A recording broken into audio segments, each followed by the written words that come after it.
What is up, everyone? Welcome back to another episode of Flying with Garrett. It has been a minute since I've got to sit down in front of the camera and do one of these episodes. We got a lot to catch up on. It's a new year. It's 2020. It's July. I keep saying July 2nd, but it's January 2nd. Well, I'm just skipping half of the year. But anyways, yeah, it's January 2nd, 2020. I hope everyone had an awesome holiday. Hopefully you're knocking out your New Year's resolutions already. So let's just get right into it. As you can tell with my facial hair, I've been off for about 5 days and I got another couple days off.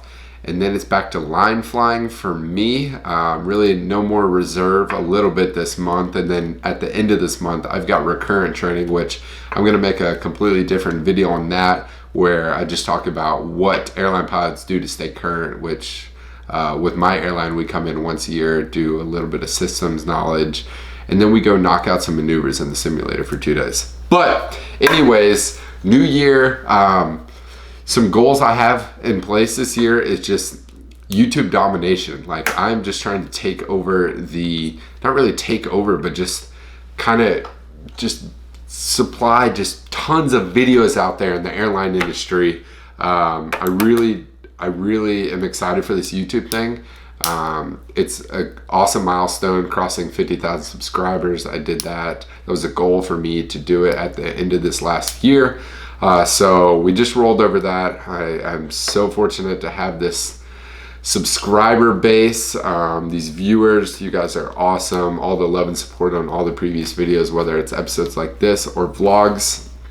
But the big thing for this YouTube, I just want to bring more value to viewers. Instagram is more of kind of a aesthetic, just static images and stuff, and I'd love to do more IGTVs on there, but YouTube is where I can come and just really bring value, more insight in the airline industry. So with that being said, 2 videos a week minimum. That's it. Hold me to it. If I haven't done it by the end of this month, then unsubscribe.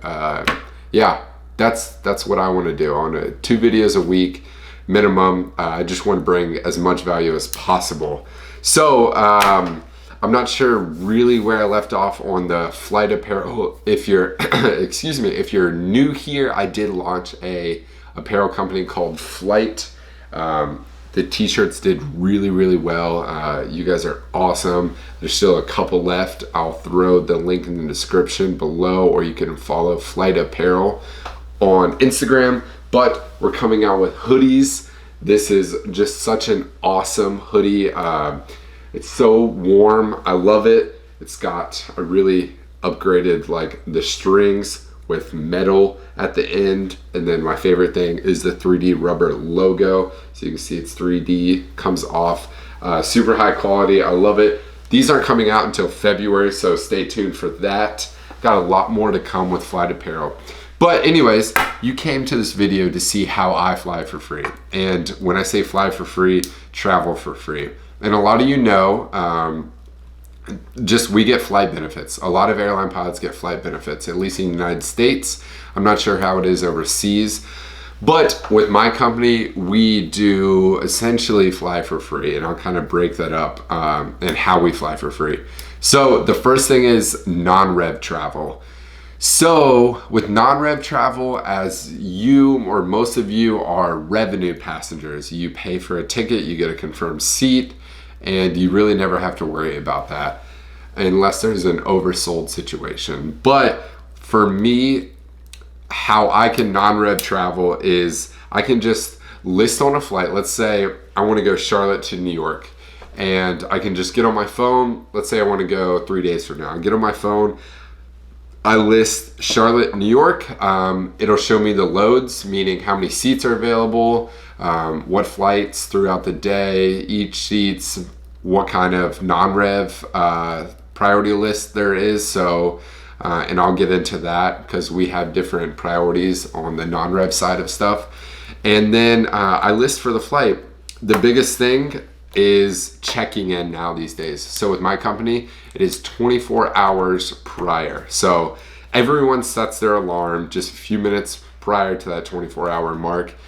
And it's a race to check in. So whoever checks in right at that 24-hour mark is going to be the highest on the priority list. And for me, in my company, we get 6 vacation passes a year. It's called D1 passes. So normal travel is D2, but you get 6 vacation passes, which is the highest priority. So each category has their own 24-hour check-in thing. So if I'm a D2 and I check in and I'm the first to check in on D2s, I'll be at the top of the D2 list. But let's say someone's on vacation or they need to go somewhere and they're using a D1 pass. Well, even if I check in before them and they're D1, they're gonna get a seat before me. So checking in is just a huge game now, since this company has kind of incorporated the 24-hour check-in mark. Before, it was all seniority based. Let's say someone's been there for 30 years and I've been here for 3 years, they're gonna get priority over me.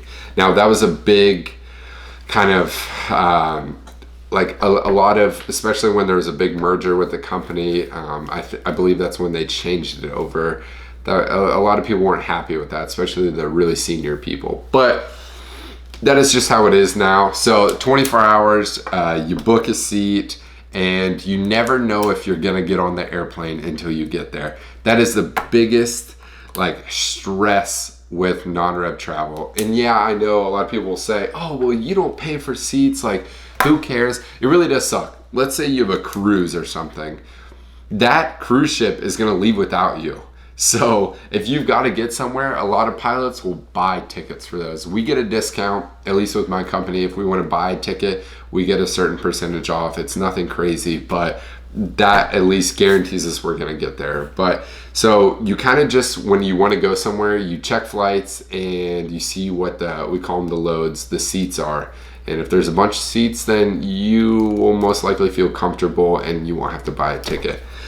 But big stress. You never know until you get to the airport and you're just constantly checking the priority list, And yeah, if there's a seat available, you get to go. And domestically, you don't pay for it. It's completely free, which is absolutely amazing. Of course, yeah, like I said before, a lot of stress comes along with it, but if seats are open, then it's great. I get to go wherever I want. So the difference between domestic and international, that is the big thing.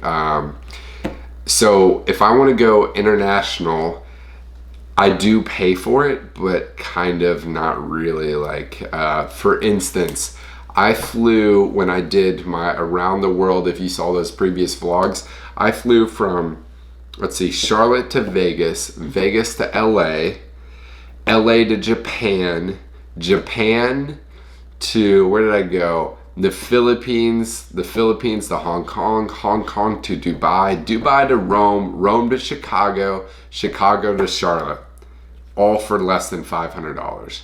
And I flew business class from Japan. No, actually, technically I flew business class from Vegas to LA and then LA to Japan. And LA to Japan was like a long haul flight. You definitely want business class. And the biggest thing is if you're flexible, you can see first class or business class, depending on the configuration of the airplane.